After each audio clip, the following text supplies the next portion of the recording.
নমস্কার, খবরের শুরুতেই চোখ রাখবো আজকের সংবাদ শিরোনামে।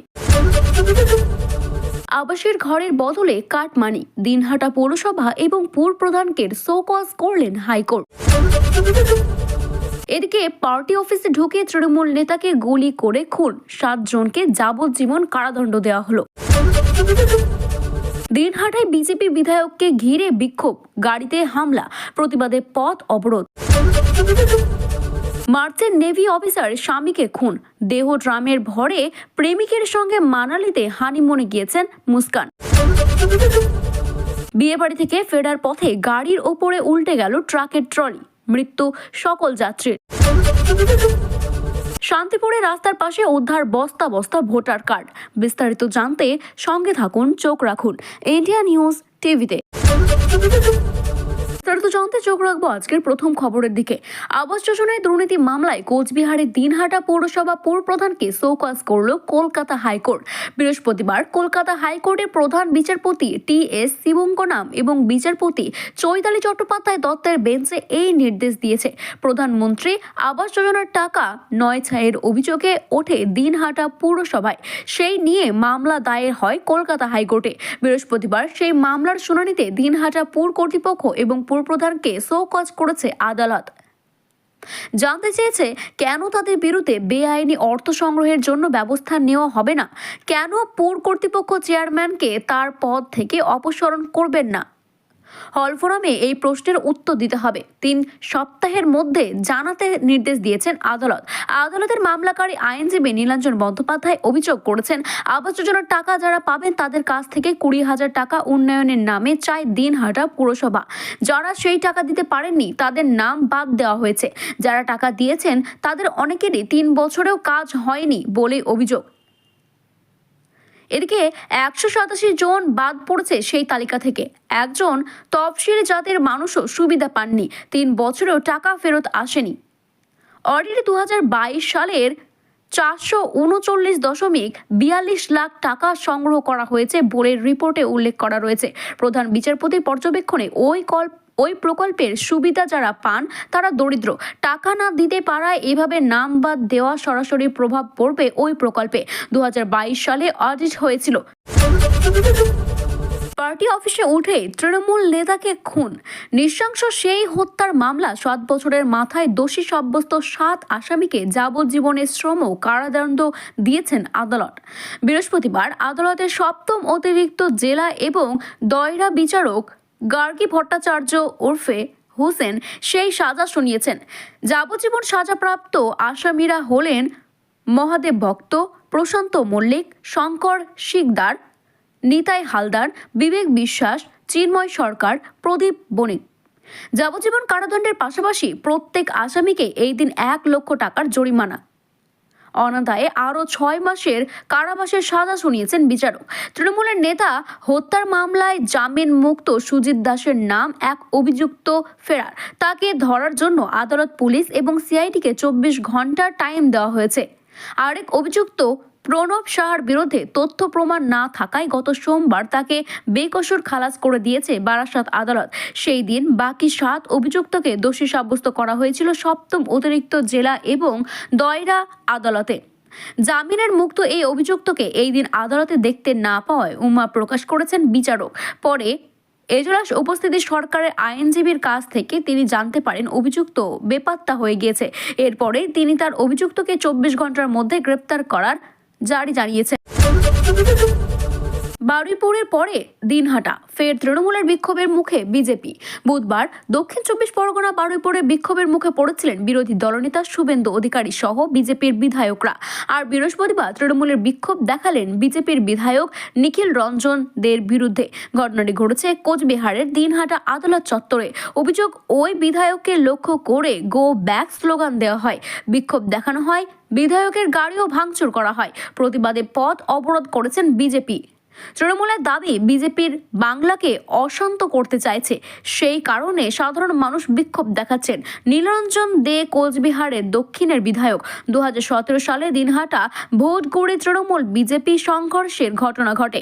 সেই ঘটনায় দায়ের হওয়ায় মামলার নাম ছিল বিজেপি বিধায়কের। বৃহস্পতিবার সেই মামলায় শুনানি ছিল দিনহাটা আদালতে। সেই কারণে আদালতে হাজিরা দিতে চান কোচবিহারের দক্ষিণের বিধায়ক। সেই সময় তাকে ঘিরে বিক্ষোভ দেখানো হয় বলে অভিযোগ। তার গাড়িও ভাঙচুর করা হয়েছে। বিজেপির দাবি, সেই মামলায় এই দিন আদালতে হাজিরা দিতে এসেছিলেন তৃণমূলের নেতা জয়প্রকাশ মজুমদার। সেই কারণে ভিড় জমেছিল তৃণমূল কর্মীরা।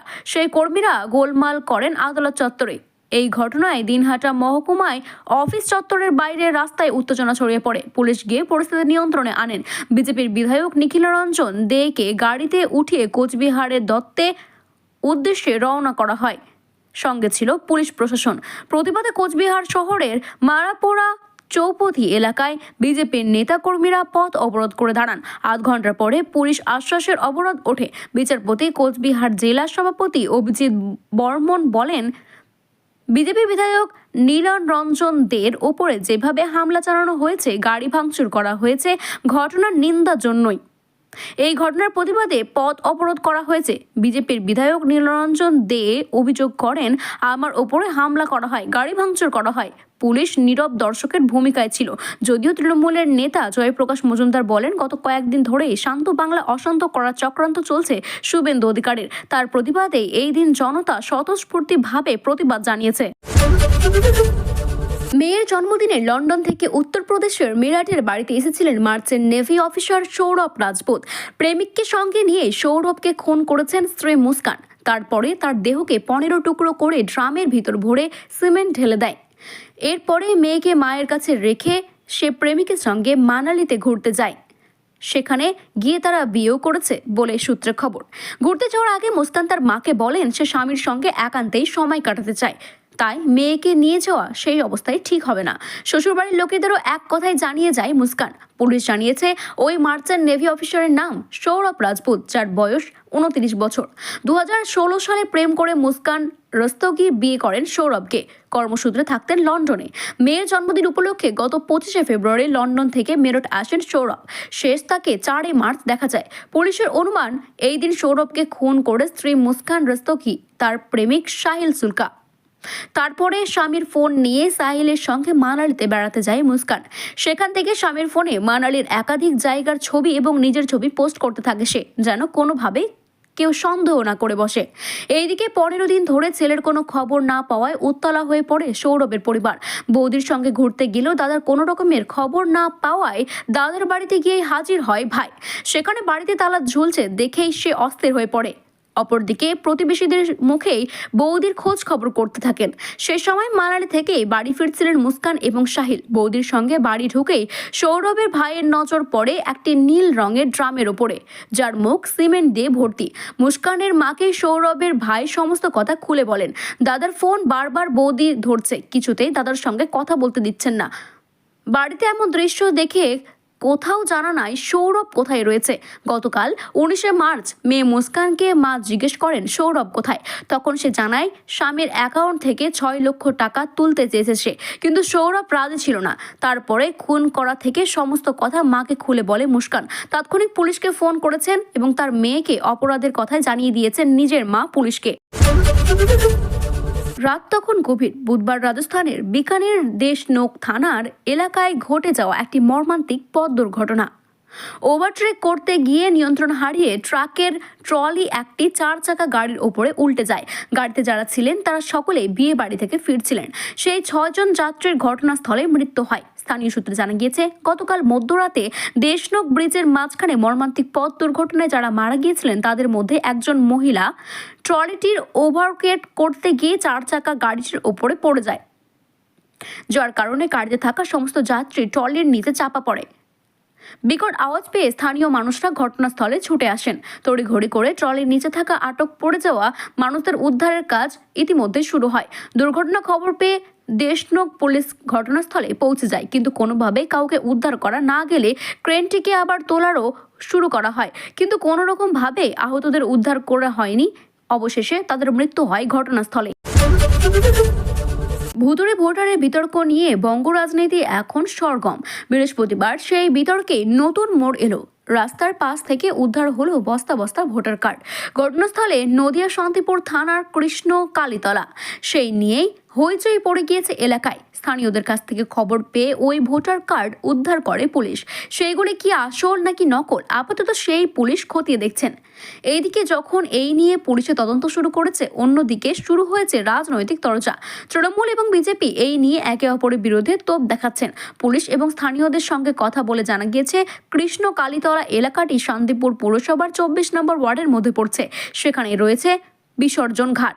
সেই ঘাট সংলগ্ন যে রাস্তা, সেই রাস্তার পাশ দিয়েই এই দিন উদ্ধার করা হয়েছিল বস্তা বস্তা ভোটার পরিচয়পত্র।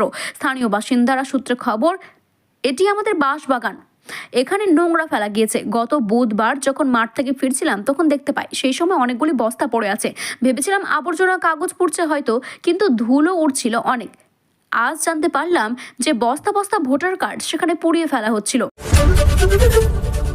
ভিডিওটি ভালো লেগে থাকলে এইরকম আরও নতুন খবরের তথ্য জানতে চ্যানেলটিকে সাবস্ক্রাইব করুন এবং বেল আইকনটি ক্লিক করুন। ধন্যবাদ।